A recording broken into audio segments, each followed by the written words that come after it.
장애인 문화복지신문 제302호 제16면입니다. 4. 한국장애인 한걸음 더 동행. 중증장애인 생산품으로 생분해성 제품 생산. 4. 한국장애인 한걸음 더 동행. 회장 함창열. 이하 동행. 은 장애인의 복지와 사회활동 참여 증진을 통한 사회통합에 이바지함을 목적으로 폐기물 재활용과 100% 생분해성 친환경 제품을 직접 생산 판매하는 재활용 및 에코 사업장을 운영하고 있다. 장애인이 사회 구성원으로서 비장애인과 더불어 인간다운 삶을 살아갈 수 있는 가장 기본적인 요소 중 하나는 일자리다. 장애인도 일을 하고 싶어 하며 충분히 일할 수 있다. 그러나 경쟁과 효율성이란 획일적 기준으로 평가되는 사회에서 장애인이 설 자리는 별로 없다. 다른 것을 다르게 평가하는 다양성이 존중될 때 우리 사회는 장애인과 비장애인의 구분에 따른 차별이 사라질 것이다. 동행의 본사는 부천에 있고 에코 사업장은 김포에 소재하고 있다. 장애인이 작업할 수 있는 근로환경을 갖춘 에코 사업장에는 사회복지사와 10명의 장애인 근로자가 삶의 터전을 꾸리고 있다. 그리고 그중 6명은 중증장애인으로 보건복지부로부터 중증장애인 생산품 생산시설로 지정을 받았다. 에코 사업장의 주 생산 품목은 생분해성 제품이다. 생분해성이란 생물학적 활성, 특히 토양 속 박테리아에 의해 쉽게 분해되는 것으로 6개월 정도면 물과 이산화탄소로 분해된다. 화석 연료에서 추출되는 플라스틱 제품의 내구성으로 발생하는 플라스틱 쓰레기는 생태계를 위협하며 인류의 생존마저 위태롭게 만드는 원인이 되고 있다. 세계 각국에서 플라스틱의 사용을 규제하면서 식물성 원료와 제품인 생분해성 플라스틱이 친환경 대체제로 떠오르고 있다. 바이오 플라스틱은 유래와 생분해성에 따라 생분해성 플라스틱과 바이오매스 기반 플라스틱으로 나뉘는데 에코 사업장의 생산품은 보다 친환경적인 환경부인증 L724 100% 생분해성 제품이다. 2020년 초 세계 1위 자산운용사인 블랙록의 레리 핑크 최고 경영자는 지속가능한 기업에 대한 평가 항목으로 재무적 요소뿐 아니라 비재무적 요소인 ESG, 인바이런먼트, 소셜, 거버넌스를 강조하면서 보편화된 비즈니스 모델이다. ESG는 기업에 대한 주요 투자 지표가 됨은 물론 국가 신용도를 평가하는 지표가 되기도 하다. 동행의 에코 사업장은 장애인의 일자리 창출을 통한 인간다운 삶의 실현을 목적으로 한다는 점에서 고용의 다양화, 인권, 약자에 대한 사회적 책임을 다하고 있다. 또한 생분해성 플라스틱 제품을 생산 판매한다는 점에서 기후변화, 탄소 배출, 폐기물 등 미래를 생각하는 친환경적인 비즈니스를 구현하고 있다. 에코 사업장의 장애인은 시혜와 동정의 대상이 아니라 우리의 미래 세대를 책임지는 환경 역군으로 자리매김하고 있다. 에코 사업장 장애인들의 이러한 변화에는 동행 함창열 회장을 비롯한 박성돈 이사, 김인철 총괄본부장, 에코 사업 황희준 본부장을 비롯한 여러 사람의 오랜 노력과 지원이 숨어 있다. 이들은 모두 혼자 멀리 가기보다 함께 멀리 가는 아름다운 동행의 주인공들이다. 그렇기에 동행의 미래는 밝을 수밖에 없다. 한국장애인고용공단, 발달장애인을 위한 슬기로운 직무체험 영상 게시. 한국장애인고용공단, 이사장 조향현, 이하공단, 은 코로나19로 인해 현장에서 직업체험의 기회를 갖지 못하는 장애 학생을 위해 슬기로운 직무체험 시리즈를 마련했다.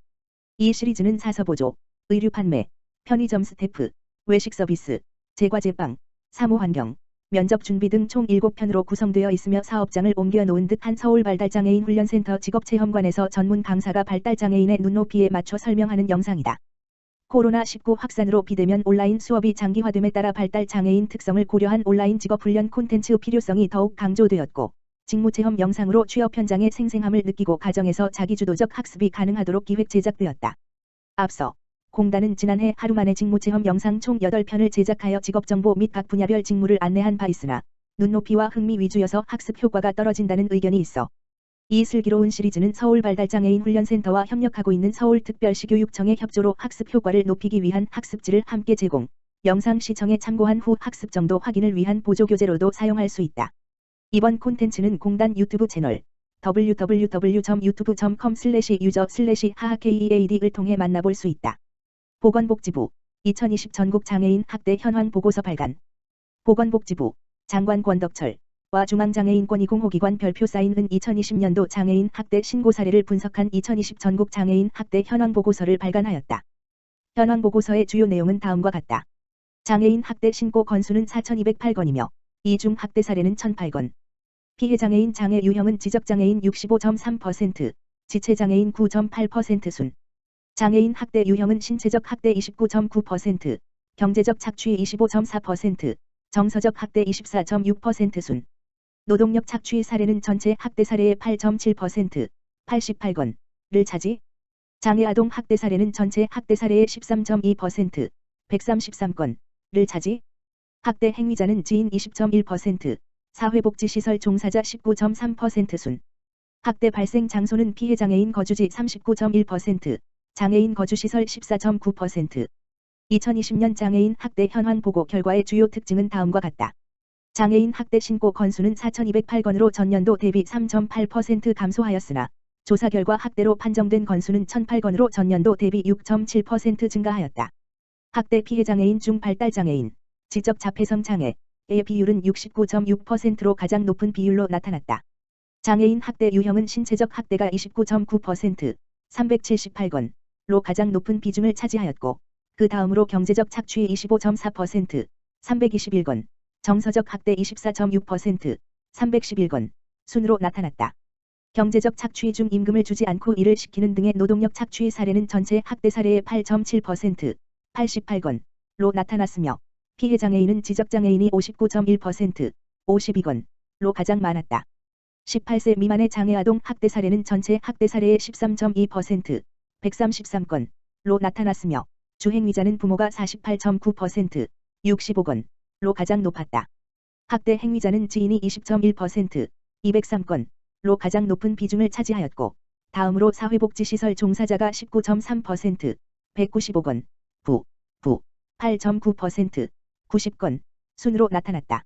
부모, 배우자, 형제자매, 자녀 등 가족 및 친인척에 의한 학대는 32.8%, 331건로 전년도 26.8%, 253건 대비 6.0% 비증가하였고, 동거인, 이웃, 지인, 모르는 사람 등 타인에 의한 학대도 41.7%, 420건로 전년도 38.6%, 365건 대비 3.1% 비증가하였다. 반면 사회복지시설 종사자 등 기관 종사자에 의한 학대는 24.9%, 251건로 전년도 34.0%, 321건 대비 9.1% 비감소하였다. 학대 발생 장소는 피해 장애인 거주지가 39.1%, 394건로 가장 많았고, 장애인 거주시설이 14.9%, 150건로 두 번째로 높았다. 장애인 학대 의심 사례 2069건 중에서 신고 의무자가 신고한 경우는 35.2%, 728건, 비신고 의무자가 신고한 경우는 64.8%, 1341건으로 나타났다. 신고 의무자 중에서는 사회복지시설 종사자에 의한 신고가 15.9%, 329건로 가장 많았으며, 비신고 의무자는 장애인단체 등 장애인 지원기관 종사자에 의한 신고가 14.2%, 294건, 본인이 신고한 경우가 13.2%, 274건, 가족 및 친인척이 신고한 경우가 11.5%, 238건으로 많았다. 피해 장애인 본인이 직접 신고한 경우는 274건으로 전년도 162건 대비 69.1% 증가하였다. 이번 보고서 발간과 관련하여 보건복지부는 그간 장애인 학대 예방 및 피해자 보호를 강화하기 위해 많은 법령 제도를 개선하였으며 앞으로도 피해 장애인 보호에 전력을 다하겠다고 밝혔다. 우선 장애인 학대 관련 범죄에 대한 실효적인 규제가 가능하도록 장애인 학대 관련 범죄의 정의를 신설하여 취업 제한 명령 대상에 장애인 학대 관련 범죄를 추가하고, 장애인 관련 기관을 적용기관으로 확대하였으며, 상습적으로 또는 신고 의무자가 자기 또는 보호, 감독 또는 진료를 받는 장애인을 대상으로 장애인 학대 관련 범죄를 범한 때에 가중처벌하는 규정을 신설하여 장애인 학대 관련자에 대한 처벌 강화 근거를 마련하였다. 장애인 학대 현장에서 신속히 피해 장애인을 보호할 수 있도록 학대 피해 장애인의 인도를 요청받은 기관의 장이 정당한 사유 없이 인도를 거부할 수 없도록 하였으며, 장애인권익 공호기관의 사후관리 업무 수행을 정당한 사유 없이 거부하거나 방해하는 경우 등에 대하여 과태료를 부과할 수 있도록 규정함으로써 학대 현장의 대응 체계를 정비하였다. 또한 장애인 학대 사건의 피해 장애인 및 그 법정 대리인이 변호사를 선임할 수 있도록 특례 규정을 마련함으로써 학대 피해 장애인의 형사 절차상 권익을 보다 두텁게 보호할 수 있게 되었다. 장애인 학대 신고 활성화를 위하여 장애인 학대 신고 의무자가 소속된 기관의 장 등에게 신고 의무에 관한 교육을 실시할 의무와 그 결과 제출 의무를 부여함으로써 실효성 있는 신고 의무 교육이 이루어질 수 있도록 하였고, 올해 4월부터 청각 언어장애인을 위한 문자 신고 서비스를 실시하여 청각 언어장애인이 문자 또는 카카오톡을 통해 장애인 학대를 신고할 수 있는 체계를 마련하였다. 장애인 학대 근절과 예방 체계 구축을 위하여 장애인 학대 사건 발생 시 경찰청과의 원활한 협력 및 피해 장애인 지원과 신속한 학대 상황 대응을 위해 경찰관을 위한 장애인 학대 대응 안내서를 발간하였으며, 발달 장애인 및 대국민 대상 홍보 강화를 위해 온라인 카드 뉴스 및 홍보 영상, 읽기 쉬운 자료 등을 제작 배포하여 장애인 학대 문제를 보다 잘 이해할 수 있도록 도울 예정이다.